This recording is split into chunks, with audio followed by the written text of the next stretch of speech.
No hay tal cosa como el amor. Por lo tanto, no hay tristeza. Eso es lo que pensé. La gente me despreció. Y tú eras un cobarde. En ese momento, yo no sabía lo que me querías decir.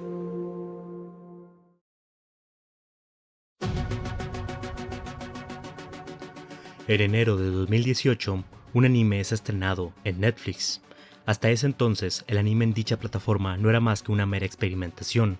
Unos pocos títulos como Castlevania o JoJo's se encontraban en la plataforma, y animes originarios de la misma eran más bien escasos.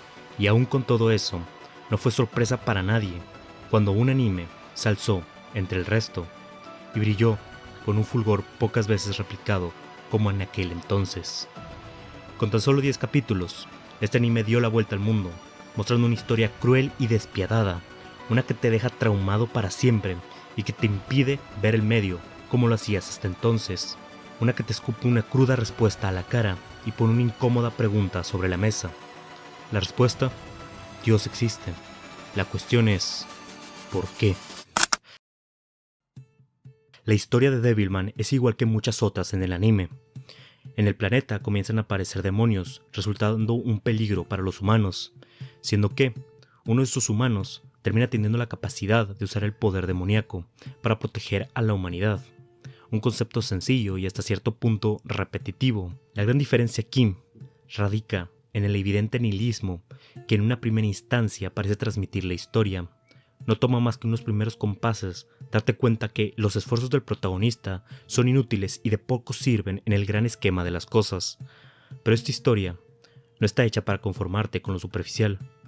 Esta no es una historia nihilista, no trata acerca de la crueldad y estupidez del ser humano, no va de ángeles y demonios, y mucho menos de desesperanza. Para mí, esta historia habla de amor, del infinito amor que tiene un padre por sus hijos, del amor que uno transmite al resto y cómo esto los cambia. Trata sobre todo el daño que le puede causar a alguien la ausencia de este amor, porque al final, la oscuridad no es otra cosa más que la ausencia de luz, y la maldad, la ausencia de amor. Bienvenidos sean todos, pues, al que pretendo sea mi mejor video hasta la fecha. Les presento mi obra magna, les presento el análisis de Devilman.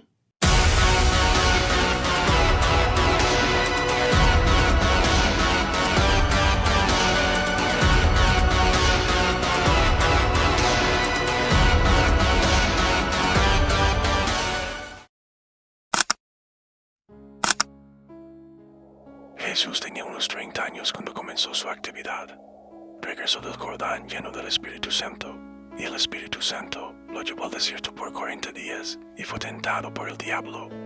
Lo comió nada durante esos días y al final sintió hambre. Si bien recientemente hay personas en internet que aseguran que Luzbel y Satán son entidades distintas, para mí ambas son la misma entidad y por tanto así serán tratadas durante este video.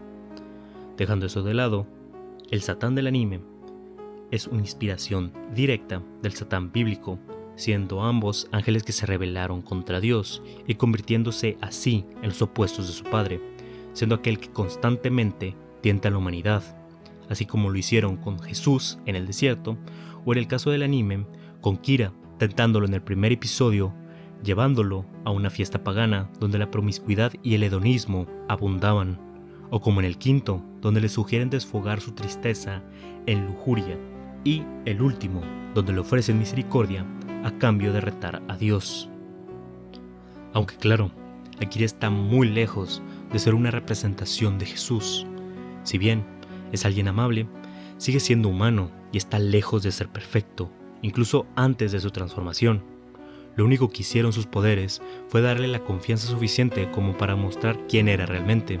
De hecho, esto es igual para el resto de demonios, aunque ese punto lo tocaré más adelante. En la Biblia, Dios envía a Jesús al desierto para probarlo contra Satanás, o al menos esa es mi interpretación personal. Allí, Luzbel lo tienta, pidiéndole que libere su poder, que demuestre de qué es capaz, que deje de imponerse las leyes mortales y que demuestre su poder.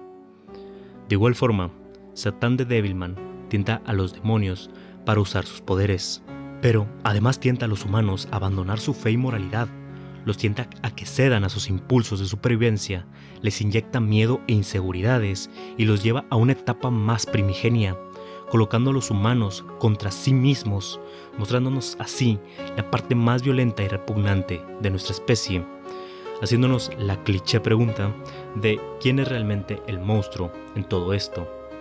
Aunque, si me lo preguntas a mí, los monstruos no existen.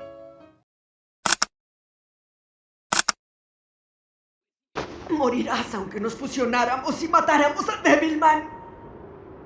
No tengo la intención de sobrevivir. Te daré mi vida y mi poder.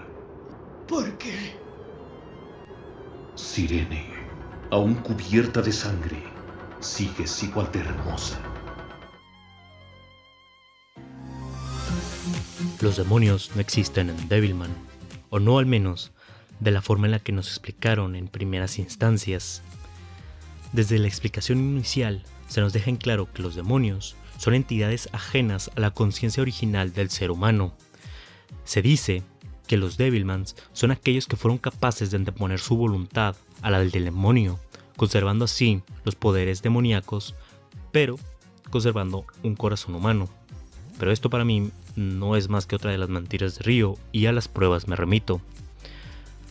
Tras su transformación, Akira no solo sigue siendo el mismo, sino que también es Amon. No es raro que reconozca a los demonios con los cuales se enfrenta, y a diferencia de Satán, esto no le sorprende. Otra prueba de esto es el gato de la familia, el cual solo posee su conciencia de demonio, conservando todos sus recuerdos y aún así eligiendo el bando de los Devilman. Otro ejemplo claro es Taro, el hermano menor de Miko, cuya personalidad tras su despertar como Devilman no cambia en lo más mínimo, siendo su único problema el increíble hambre que tiene, pero ni como humano ni como demonio, este deja de ser quien es. De hecho, en la escena anterior a cuando se muestra que se está comiendo a su madre, ambos están en la iglesia y Taro le dice a su madre que ya no aguanta el hambre. Es ella quien le dice que se vayan, dando a entender que es ella quien se desvive para que su hijo pueda comer y no tenga que matar a nadie. Satán describe a los demonios como seres sin corazón, entidades sencillas, impuras en actuar. Por eso es que los aprecia tanto. Pero esto no es así. Tako, el gato de la familia, termina amando tanto a la familia que decide ir en contra de los que se supone son los suyos y unirse a Akira. Caín termina traicionando lo que se supone es su naturaleza con el único propósito de preservar unos segundos más la vida de su amada Sirene, y esta, a su vez, corresponde este amor en sus últimos momentos, recibiéndolo con los brazos abiertos entre lágrimas y felicidad. En su batalla contra Akira, no lo remata no porque no crea que ya lo venció, sino porque ya no lo necesita, ya no estaba sola, y nunca más lo estaría. Entonces, ¿cuál es la diferencia entre humanos y demonios? Pues, ese es el punto. No la hay. Ambos son creaciones de Dios, ambos poseen el potencial de proteger cientos de vidas y de destruirlas. Ambos son imperfectos, ambos odian, ambos aman, ambos son hijos de Dios. Ambos son humanos, y en ambos hay tanto personas buenas como personas malas. Y entonces, uno de los seguidores de Jesús, que tenía una espada, la sacó de su bolsa y atacó al soldado, cortándole un poco de la oreja derecha. Jesús le dijo entonces: «Guarda tu espada. Aquel que saque la espada morirá por la espada». ¿Eso significa que no debemos luchar, papá? Entonces, ¿qué es lo que tenemos que hacer? Tenemos que amarnos. ¿El amor es algo fuerte? Es fuerte, es lo más fuerte en el mundo. El que vive por la espada, muere por la espada. El que vive por amor, muere por amor. Y el que por odio vive, por odio, muere. Casi al inicio del video mencioné que Akira estaba lejos de ser la representación de Cristo en esta historia, pero eso no quiere decir que no haya un personaje que cumpla con todas sus características, y ese no es otro que Miko. Miko es quien hasta el último momento sigue transmitiendo este incondicional mensaje de amor al resto, y es quien termina creando el ejército que se opondrá a la rebelión de Satán más adelante, aunque no nos adelantemos. Proveniente de una familia cristiana conservadora y temerosa de Dios, esas cosas, Miko es, como era de esperar, termina siendo una luz de persona. Tanto así que lo único que le termina molestando a la gente de ella es lo perfecta que es, creyendo que es imposible que una persona tan intachable exista en realidad, siendo esta la verdadera antítesis de Satán. Es ella quien termina influenciando en varios de los raperos, convirtiéndolos en hombres de justicia hasta sus últimos momentos, y al resto en Judas sin remedio. Es ella quien influye en Miku, es ella quien influye en Tako, es ella quien termina ganándose el corazón de Akira, imposibilitando que éste caiga en las garras de Satán. Es ella quien da un último mensaje de amor y esperanza al mundo, firmando su sentencia de muerte, sí, pero llenando cientos de corazones de esperanza, creando así un ejército, no de humanos, no de demonios, no de Devilmans, sino un ejército de Dios, uno destinado a detener la rebelión de Satán, sacrificándose para intentar salvar a las mismas personas que tanto daño le hicieron y le estaban haciendo, las mismas personas que mataron a su mejor amiga, a su familia, a sus amigos y a todos los que amaba, demostrando hasta sus últimos momentos el infinito amor y esperanza que ya poseía hacia la humanidad. Pero, si de amor y esperanza se trata, hay alguien quien la supera.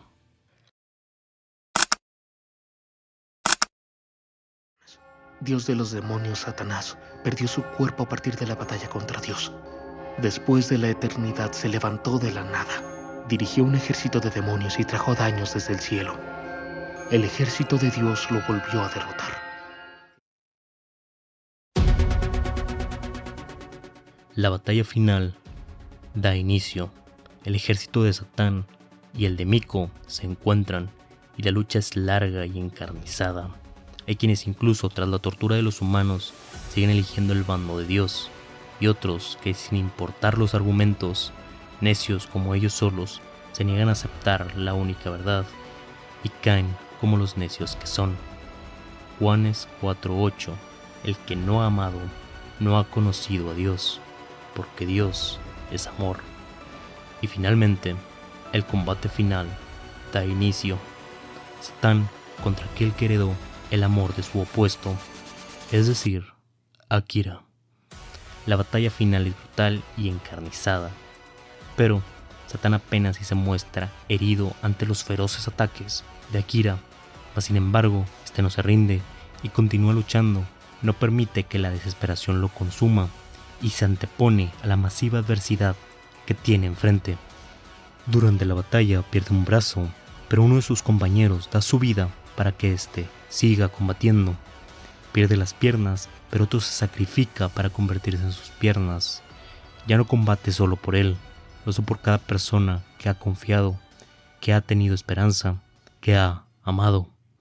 Juanes 15:13. No hay amor más grande que el de quien da la vida por sus amigos. Hay un último intercambio y después, blanco.